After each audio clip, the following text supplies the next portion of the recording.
Shri Sai Deepak is a litigator practicing as an arguing counsel primarily before the Supreme Court of India and the High Court of Delhi. A mechanical engineer from Anna University, Deepak ji graduated with a bachelor's degree in law from IIT Kharagpur's Law School in 2009 and has carved a niche for himself as a litigator in civil, commercial, and constitutional matters. He has been a part of several landmark cases of commercial and constitutional significance before the Supreme Court and the High Court of Delhi. In 2019, Deepak Mohodaya was presented the Young Alumni Achievers Award by his alma mater, IIT Kharagpur. He is the author of the bestsellers, India, that is Bharat, Coloniality, Civilization, Constitution, and India, Bharat and Pakistan, the constitutional journey of a sandwiched civilization. I request Shri Sai Deepak ji to take over.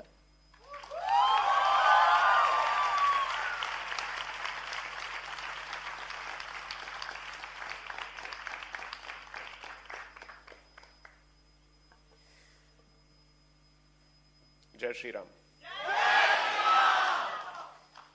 Vanakkam and Namaskaram.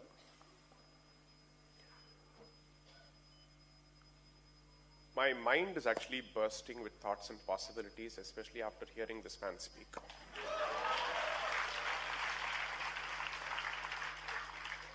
I'm usually known for speaking extempore. I never go with any kind of preparation because I believe 24/7 is the preparation mode. I don't prepare for any event. But the number of ideas that kept bursting in my head when he was talking, my template was one, he's just multiplied it. So let me thank Shivashri for giving me an opportunity to share space with Kamaraj 2.0.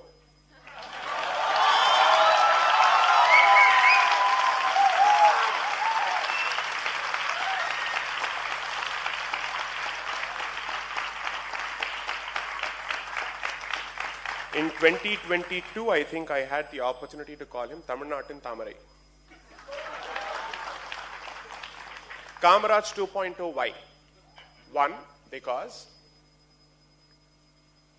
it's time that Bharat had the third Prime Minister from the South.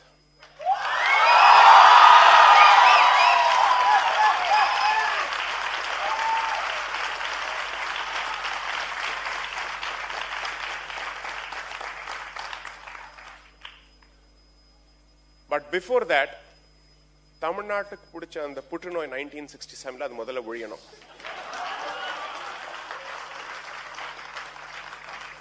That virus that has gripped the holy state of Tamil Nadu, this Dharmic land, needs to be eradicated first.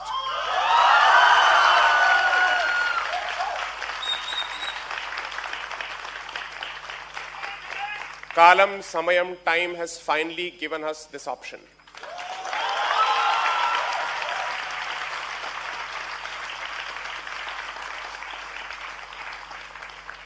I request the Dharmikas in Tamil Nadu, the Hindus of Tamil Nadu, to throw their weight behind this man. I'm making this public.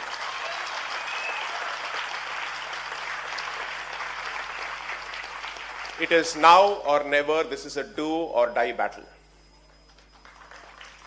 2026 Anju Pushkaram, 60 years mudinjirukkom since 1967. It is time to take a decision. You have to mean business.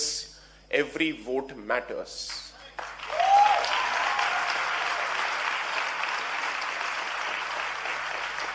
Every middle class vote, every thinking vote must not think of it as a holiday, must go out in the sun and do whatever is necessary. We are just 2 years away. This was not meant to be a political speech, but unfortunately, our land has been heavily politicized. Our religion has been politicized. I am left with no other option but to speak about this bluntly.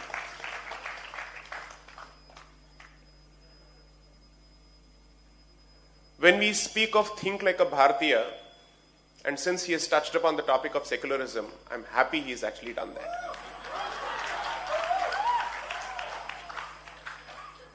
Over the last 3 years, something tectonic has taken place, and I think it's important for people to take note of it. I'm speaking in Tamil primarily because there's a YouTube audience that's watching.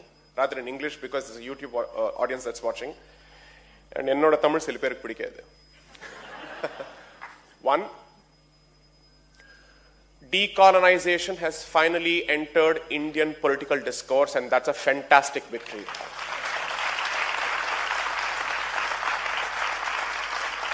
The tragedy is that this conversation should have started in 1947, and it has started in 2020s. No other post-colonial independent society can boast of this kind of prolonged mental slavery.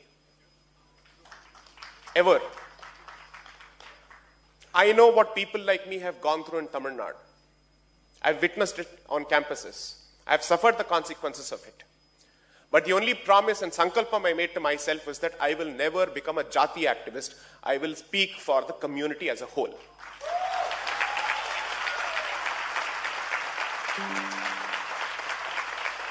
I have no pretensions or delusions of becoming a leader at all under any circumstances or a representative, but I will certainly ensure that every ounce of my energy and brain is used to support people like him.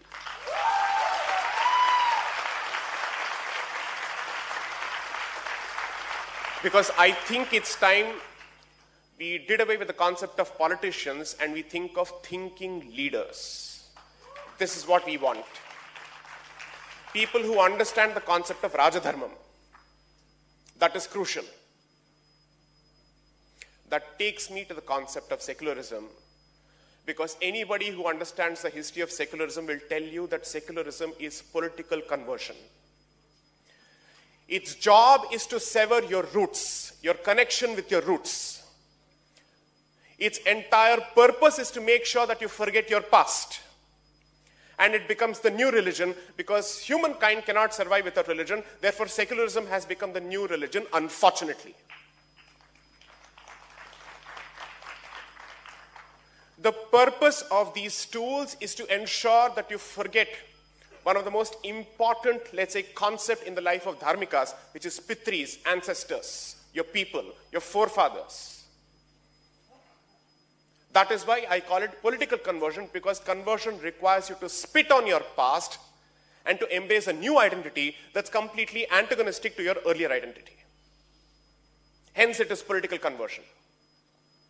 Knowing fully well that this would be the problem, that it's a time bomb that's going to burst itself on a regular basis against the indigenous community, the framers of the Constitution chose not to use the word secularism as part of the preamble at all. All those fears, all those apprehensions have been vindicated with time to our detriment. To our detriment. There was a time when there was a different kind of a procession taken out of the Kanchi Matham in 2004. Finally, this man has gone to Kanchi. As a proud follower of the Kanchi Matham, I am super happy.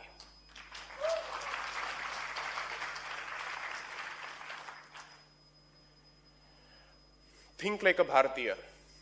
You can't think like a Bharatiya as long as you embrace secularism, is my humble submission. It is cognitive dissonance. If you think like a Bharatiya and also wear secularism as a badge of honor, you can't. They are incompatible. They are mutually destructive. And they are mutually exclusive. தமிழ்நாட்டுக்கு விடிமோக்ஷம் கிடைக்கிற வரைக்கும் பாரதத்துக்கு விடிமோக்ஷம் கிடைக்காது.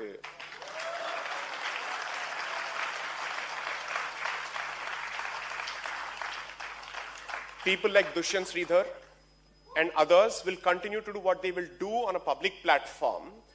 But until this becomes a social, cultural revolution, don't expect people like him to fight this battle alone. It is impossible for us to survive and come out unscathed in this battle unless and until you realize that it is not your job anymore to simply outsource even your cultural battles to the politician. Because this battle is being waged on your streets, in restaurants, in movie theaters. Dare I say more? I can. And the worst part is this cancer has entered the rest of the South. Bhakti should have been the biggest export of Tamil Nadu. This Dravidianist cancer is being exported to the rest of the South. In my living memory, I have never seen a separatist sentiment being expressed on the Dharmic state of Karnataka ever. Even that has happened because the way this cancer enters is actually true and consistent to its origins, which is cinema, which is art. So that's how it has entered Telangana and Andhra Pradesh through movies. That's how it has entered Karnataka. Kerala, of course, never needed it because it has its own cancer.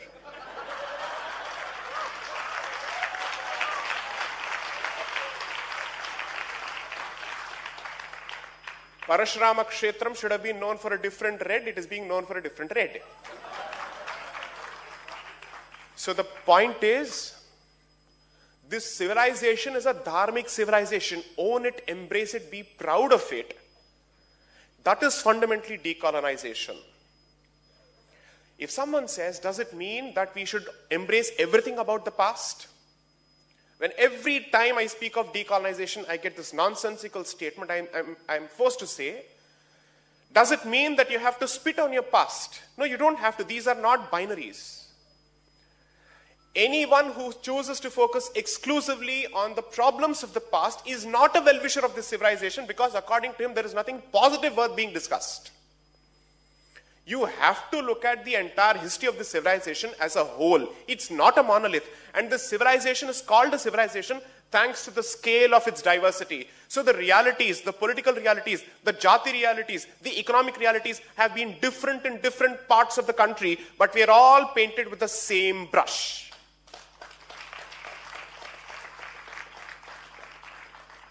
So my suggestion to you is, we will keep doing this intellectual nonsense because that's a battle that has to be fought at a certain level. But what is it that you can do if you have to think like a Bharatiya? Drawing from Mr. Annamalai's speech. 1.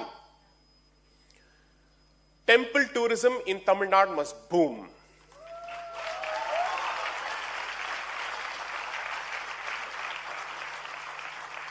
Repopulate our temples. Take back those spaces. Support all temple communities, the operative word being all.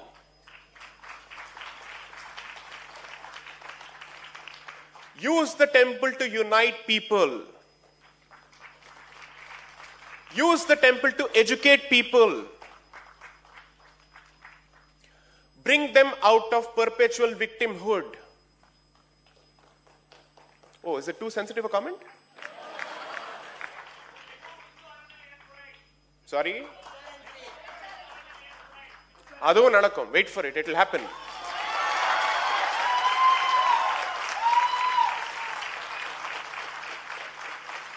Today, our temples are held ransom by an ideology that has vowed destruction of our religion, has taken an oath for it. And they're being true to their political masters who are within and outside the country.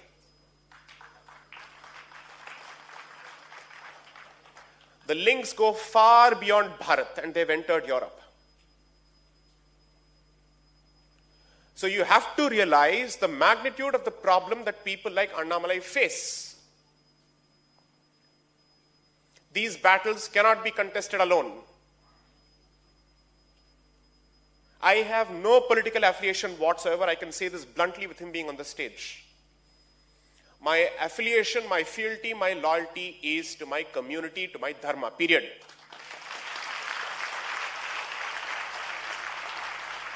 And precisely because I see a representative of dharma in him, I will support him.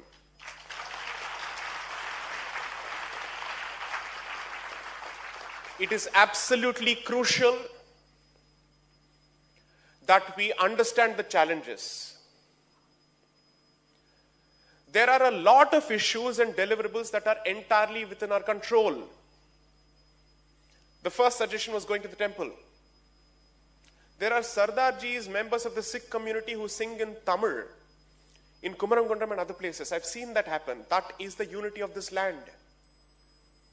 Char Dham Yatra is impossible without coming to the south, and Sikhs also perform the Char Dham Yatra. The utter nonsense that is being peddled about this community is a direct consequence of our ignorance. In the age of internet, none of us has the excuse for being ignorant at all. You think it's easy for somebody like Dushyant Sridhar to wear the Tripunda and go to the television and face all the people from the D stocks? The kind of hatred, the kind of poison, the kind of bile that is being hurled at people like him is unbelievable. How do these people function? Not on your support, but because of their inner spiritual core.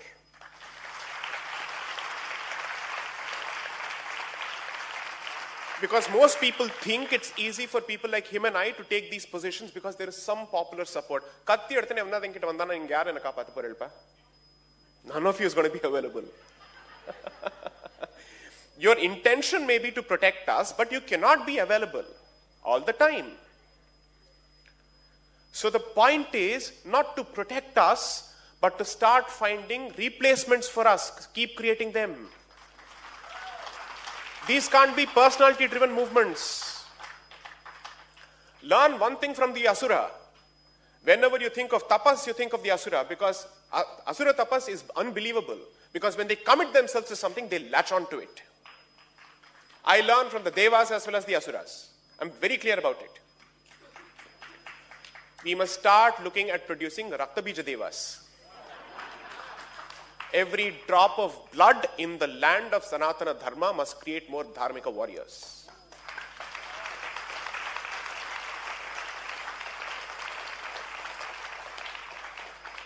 Over the last few weeks, knowing fully well what kind of a sensitive area Jati as a topic is, I have decided to embrace the cactus by talking about it. Because it is important for us to have these conversations. The more you shy away from these conversations, you make them taboo topics, somebody else is going to appropriate it. Somebody else with a vested interest is going to appropriate it. There will never be a conversation with honesty. And with honesty does not mean to deny everything that has happened, but also to say, please don't exaggerate. And also remember that it is meant to bring us together. If the purpose of the conversation is to divide us further, then it is fundamentally a bad faith engagement. It is a dishonest conversation. It's a motivated, malicious conversation. And that is what happens every time we touch this topic. Every incident is a potential entry point for the mischievous Dravidianist. He is waiting for it. So I would request you to use these platforms, these fora, and these institutions as a moment of societal churn. I know I'm in no position to make these suggestions, but I hope that I can make this to somebody like Sivashree, that even our concerts during Margari Masam must carry an important message. It cannot be just a Katha Kalakshepam or a pure cultural event, because none of our classical arts are being, let's say, kept away from this political conversation. Every institution, whether it is dedicated to Bharatanatyam or not, is now under the attack from the left. It's being taken over. Bharata Muni will not be taught in these places, apparently. Bharata Muni will not be taught in an institution which is dedicated to Bharatanatyam, is the scene of the Tamil Nadu of 2020s.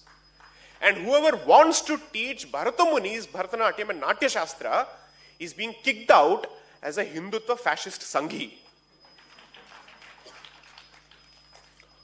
Imagine to what extent we have come down. When your arts are being taken away, remember the one final pure strand that is left between your culture, your past and your present is sought to be severed and corrupted fully. You can't let that happen. You can't let that happen. But don't go ahead with the victimhood complex. The difference between the Dravidianists and us is that go confidently out for engagement, and your outreach must be genuine to all affected parties. Let opinions change. It's not going to be an easy battle, but I can say this with confidence. I say this with confidence. Nobody can accuse me of being different about my identity, jati or religion-wise. And I have not seen my identity or opinion be a barrier when I'm engaging with confidence with people from my community, which is the Hindu community. Across the board. I've had people come and speak, explain their position, genuinely express a way to bridge this gap. This is not to my credit. I am saying that there is a willing audience out there, provided you show it in action. You cannot read the, what is that? I don't want to name the newspaper anymore. Because it's not what it's meant to be. It is the antithesis of its name.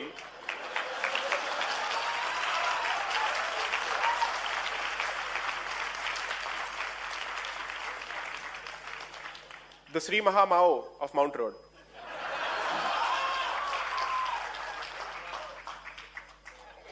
Find a way to get on the ground. You have only 3 ways of contributing to this battle. None of which is to just earn your livelihood and get out of it. Not happening. It's not happening anymore. You have to participate. Financially, what can you do? Culturally, what can you do? Intellectually, what can you do? Spiritually, what can you do? And if you have the ability, politically, what can you do? I understand that politics is not everybody's cup of tea, but everything else is within your remit. It's possible for you to do it. It has come to a point where I'm being asked, are there no Hindus left in Tamil Nadu? That's the question that's coming from North India, or India of the North. This question has started coming. There are no reactions. Anybody says anything. There is absolutely no expression of discontent or displeasure whatsoever when people trample all over you like human doormats. If this is incitement, so be it. I am inciting you to action. I am inciting you to action. A different kind of direct action where you actually go onto the ground and engage with people from your community. It is crucial. These 25 years will define and decide what shall be the way of the future post 2047. This is a battleground generation.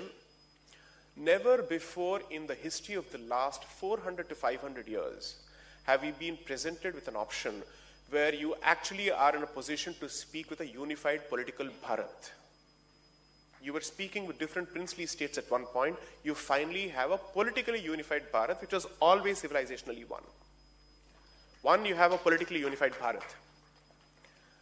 Then you have been given democratic ways of communication where you're no more dependent on the mainstream media with its own vested ideological interests. Social media has made possible the reach of voices like all of them. Who would have thought at one point that someone coming from Annamalai's background would be able to aspire for the best positions that this country's political system has to offer? This is a sign of change. This is a sign of change. When somebody has to go to court to prevent the viewing of Prana Pratishtha, it's a sign of desperation. It is darkness at its highest position, and that's where the resistance starts. When it is darkest, that's when there is sense of hope, because effectively he's exhausted all his arsenal. His ammunition is over. He has nothing more to offer. While I practice in Delhi, I make this abundantly clear. Oru kaal inga kandippa irukum. Because this is the time. Those who were associated with the Ram Jaram Bhoomi movement will tell you the significance of what I'm about to say. Ek dhakka aur do. Every structure that is anti-dharmic must crumble. And the Overton window must change. This must become the new normal, making it impossible for anybody to take the situation back. Impossible. Thanks to what has happened over the last decade, anyone who doesn't perform on the anvils of economics will not be an acceptable option anymore. Since 2014 to 2024, that is the change. Jai Shri Ram has become a national sentiment.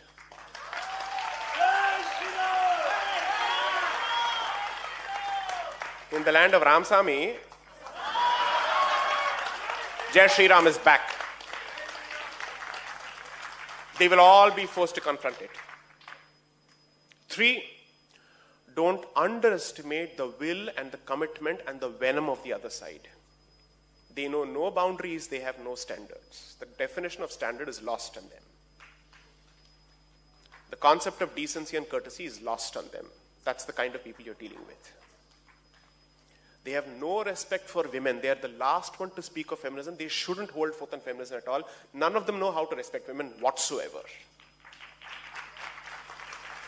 They shouldn't be allowed to get away with this. I know I've upset the entire script I had in mind. But such is the effect that he has in terms of upsetting the established order.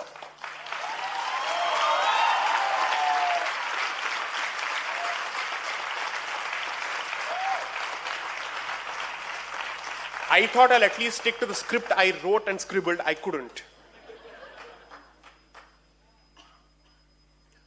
Grama Devatas and Kula Devatas are the battlegrounds, by the way. Please go back to them. Revive your Grama Devatas and Kula Devatas at the very least. Because the divide that they are hoping to succeed in is to divide temples from Grama Devatas and Kula Devatas and say, no, these are two different strands altogether. One has got nothing to do with Sanatana Dharma, and this is all some Brahmin conspiracy. Please embrace those deities. I know for a fact that my own in-laws have Ayyanar as the Kula Devata, which means they also serve meat and toddy. That's what these idiots don't understand. They won't understand. Every temple has a paddhati. Whatever the temple says, we will do it. Period. It doesn't matter. It doesn't matter to me what is the origin of the priest. If the priest is a priest in a particular place of worship, you will surrender to his diktats as far as that institution is concerned. Break these silos. Since actions speak louder than words, the most powerful impact which the other side dreads is the repopulation of even the street temples, the unknown temples. Because Madurai Meenakshi will always get crowds. What about other temples? What about other temples? Go back to those temples, forge your sense of community, which is the one thing lacking in this community, and that's haunted us for thousands of years now. And our definitions of community are in micro-definitions. Let us assume for a moment that I accept the reality that these micro-definitions cannot be done away with because they have withstood the test of time for thousands of years. I can only make one point. Respect every micro-identity. Treat everybody with respect. Because if you don't do that, respect will be replaced by dangerous victimhood complex. When you do that, when you take every profession seriously, you'll realize that all the professions which were in the hands of our communities, which have been lost to others, can be reclaimed. Otherwise, they'll come and live like destitutes in cities. It's not as if Chennai has the ability to accommodate everyone who comes here. It doesn't have the resources for it. And since they know for a fact that their professions will not be respected in the places of their origin, they have no other option but to get out of the place. One is a loss of dignity, the second is a loss of opportunity. We have to address both. And that will happen when you start going back to these places, when they realize that there is more footfall. So revisiting your places of worship is not just about religion, it's equally about economics. Go to Ayodhya and you will be surprised at the infrastructure development there. I am someone who believes in respecting sanctity first and ensuring that infrastructure organizes itself around that respect for that sacred space. I don't believe in corridorification at the expense of the sacred space. But I believe both of them can go hand in hand with a sense of balance. In Ayodhya, you will not believe for a moment some of those roads, most of those roads are better than Chennai's roads actually. And Bharatiyas know how to maintain infrastructure. The self-loathing thought that we don't know how to maintain infrastructure, Delhi Metro has been running fantastically since 2004. It's among the best in the world. Washington is really terrible, even in terms of its metro system. Delhi is brilliant. This is happening across the country. So when someone tells you you don't know the value of economics, you don't know the value of maintaining infrastructure, that you are not clean fundamentally, address each of these aspects. These are fundamental deliverables where he and I don't need to play a role. We have no business playing a role in that. We can only tell you, this is the big picture, find your places within. Some of these battles, it's for you to embrace. I don't want to say anything further. I'll take questions from the audience for at best 10 minutes, assuming we have the time for it. 5 minutes? Fair enough.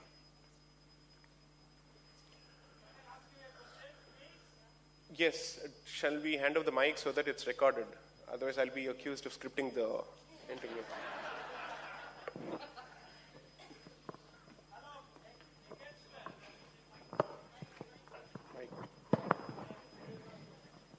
I think we'll go with lots of students first, please. Yeah, I would want to give students an opportunity first.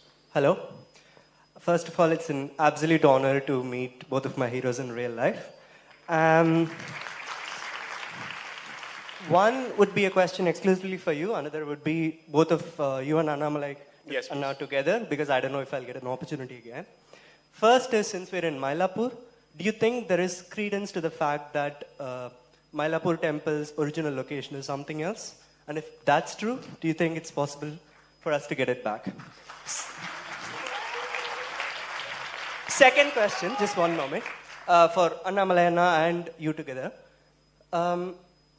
As you know, Anna, concurrent list, item 28, is religious HRC. endowments. Yeah, got it. Why doesn't the central government, which has the power right now with an absolute majority, enact a law where they bring in temples not just for Tamil Nadu, but for all of India? Since Anna keeps saying that, the first signature would be to remove the HRNC ministry. Right. Thank you so much. So, the temple reclamation question and the temple management question are two different aspects. So let me try and address one of them, and I'll hand it over to Mr. Annamalai. First, when we wanted one, they said nothing doing. Now when we're asking for the other with evidence, they're saying nothing doing.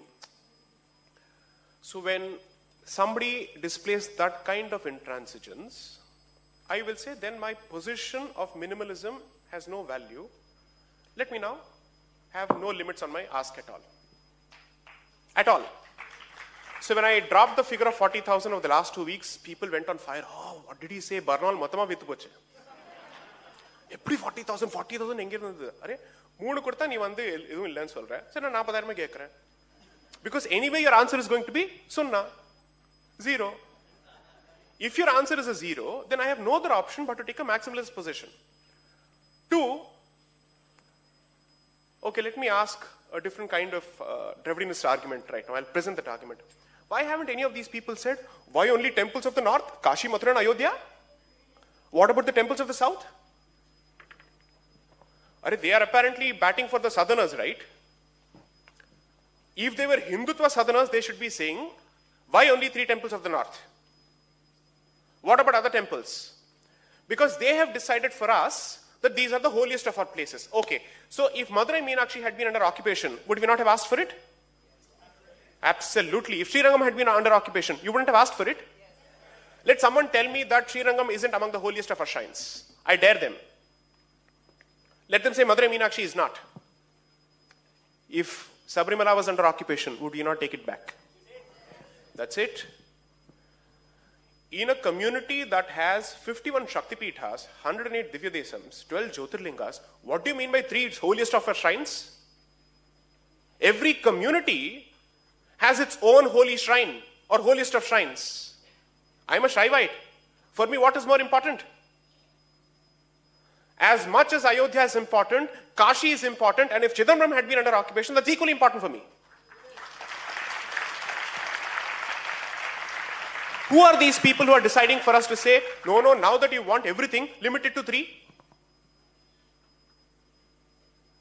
On what basis do you decide? When you you have a grand position is, Hinduism is not even centralized. Then how do you decide that 3 of these places are the holiest? If it is decentralized, then the argument has to be decentralized. Let the owners and the claimants of each of those temples decide for themselves. You don't decide for it. 2, When someone says, wouldn't this lead to some kind of a conflict and all that, they said this about 370. They said this about Rama. So every time it's a subtle thread that is being dropped. I'm saying, enough, okay? Now this won't work anymore. The community has awakened. They've seen through all of this and the evidence is right in front of your eyes and your attitudes are also right in front of people's eyes. Enough is enough. The Supreme Court basically said that even the occupier for centuries will be given land despite having lost the case. That is the most magnanimous ask that you can get from the highest constitutional court of the country. I'm saying I'm willing to propose even that. Somebody asked for 5 villages once, I am giving you 5 acres now. You don't want this. Consequences will follow. Time will decide. The master accountant is always time. It is a Kala Chakram. It will keep coming back and our time is now. Second, entry 28, I agree with you. I have said this in articles, I have said this in speeches. I think it's important for us to start forming a broader consensus. Since this ask has been limited to a select few people or select individuals, it has remained a storm in a teacup. My suggestion to you will be this. Strengthen his hands by making the temple freedom movement a Hindu movement and not the movement of one particular community in Tamil Nadu. I'm not saying that anybody is limiting it to one particular community, but the perception needs to change, and I certainly think people who are working for it are working towards it. But the other side constantly says, no, this is effectively a clique of a particular community that is interested in restoring its domination and supremacy. Address that. Don't run away from it. It's important to address that. Start the outreach. The legal battle will be fought. The gentleman who represented Sri Ram Lalla in the Ayodhya case, Sri C.S. Vaidyanathan, is the one who's leading us in the battle. I am second in command. So we are in very safe hands, and those pair of hands belong to Sri C.S. Vaidyanathan. Remember that. People may not be aware of it, therefore it becomes my duty to inform people of this. Sri R. Venkatramani, who is the current Attorney General, was previously part of the team. He was at par with Mr. C.S. Vaidyanathan representing this matter. And then he became the Attorney General. So according to me, the stars are positioned in the right place.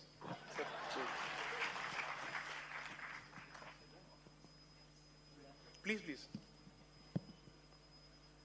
Dear brother, we all know why you have asked this question.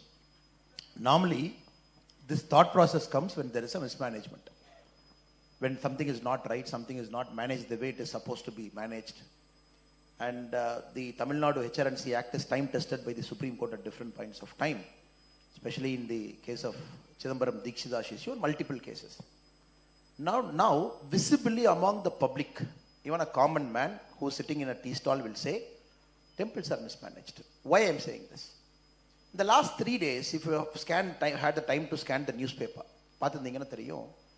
Palani கோவில்ல அறநிலைத்துறை விற்கக்கூடிய பஞ்சாமிர்தம் அறநிலைத்துறை ஸ்டாலில் நேற்று காலையில் கெட்டுப்போன பஞ்சாமிர்தத்தை விற்கிறாங்க. Just one story in the newspaper yesterday. Day before yesterday in Avadi, in a temple run by HRNCE for the Lord, 8 சவரன் நகையை ஒருத்தர் எடுத்துட்டாங்க. யார் எடுத்தாங்கன்னு பார்த்தீங்கன்னா part time archaka, not full time, part time archaka, part time teacher, part time nurse மாதிரி part time archaka. The recent audit statement of Tiruchendur Muruga temple says 5,309 cows are missing. அதான் நாம கொடுத்த கவு காணாம போச்சு. And in the audit report they have written, we don't know where the cow is. So இது ஒன்று. 1986 HRNC affidavit in High Court, 2024 what they claim, we have lost 2 lakh acres of land belonging to temple. So நீங்க ஓவராலா பார்த்தீங்கன்னா there is a very fit case to say that temples are being thoroughly mismanaged as one. Second is disturbing the faith and the cultural process. இது வந்து ரெண்டாவது ப்ராசஸ்ங்க. This is where you get disturbed more. Prana Pratisthai. For a temple that is not run by HRNCE in Kanchipuram, the finance minister is sitting there, like everybody there as a common audience, wanted to watch it live. And the local police was inside the temple removing the screen and saying, இதுக்கு permission இல்லைங்க, you have to take permission for putting up a screen inside a private temple. In government run temples, where people wanted to do Annadana Seva, மத்தியானம் வந்து பிராண பிரதிஷ்டை முடிஞ்சதுக்கு அப்புறம் சாப்பாடு கொடுக்கணும். Very first time they said you got to take permission to even to offer food inside a temple, which in Dharmic, in our Dharma, that is a part of your duty. When you apply for permission, the question are 17 questions they ask. Who prepares the food? Where the food is coming? List out all the items. How many people will eat? Mention the quantity. Then you please go and meet the JC. So in the Mari. So part number 2 is more disturbing. One is mismanagement, of course. The part number 2 is a deliberate effort to stifle the way you practice your religion. Part number 3 is distorting your practice. பூஜை நடக்கிறது கிடையாது, அது எந்த விதத்தில் நடக்கணுமோ அது கிடையாது. இந்த மூன்றும் வந்து இப்போ தமிழ்நாட்டில் பார்க்க ஆரம்பிச்சிட்டோம். Now your specific question, is there a fit case? Yes, absolutely there is a fit case. That's why as a political person, we keep telling as a party's thing, in constituency number 100 in Srirangam, we said, time has come to dismantle HRNC in Tamil Nadu, which BJP, when people vote us to power, we will do. Now the very specific question of entry 28 concurrent list. 2 days back, Amit Shah ji was sitting in an economic summit. There was an audience like you who asked a question. The opposition is unhappy with the Bharat Ratna that is given. They say for politically you are given Bharat Ratna to get votes. The opposition is asking, why not Savarkar is not given Bharat Ratna? Amit Shah ji's answer is my answer. Amit Shah ji said, thank you for the suggestion.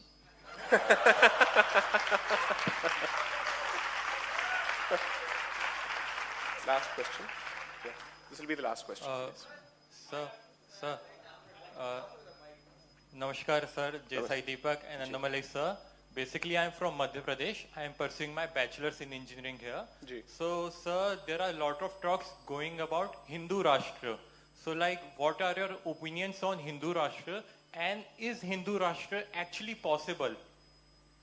1, yes, it's possible. 2, it merely means restoring the civilizational identity of this land and not using imported values to pixelate our identity. It doesn't mean second-grade rights to anybody else, but it certainly means the preferential treatment that has been going on and on and on for over 100 years, according to me, not just over 75 years, needs to stop, and particularly history needs to be acknowledged.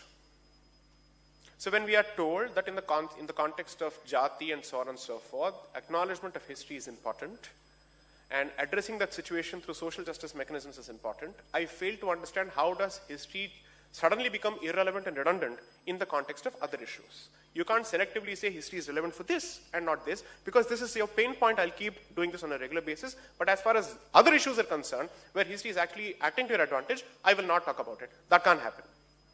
3,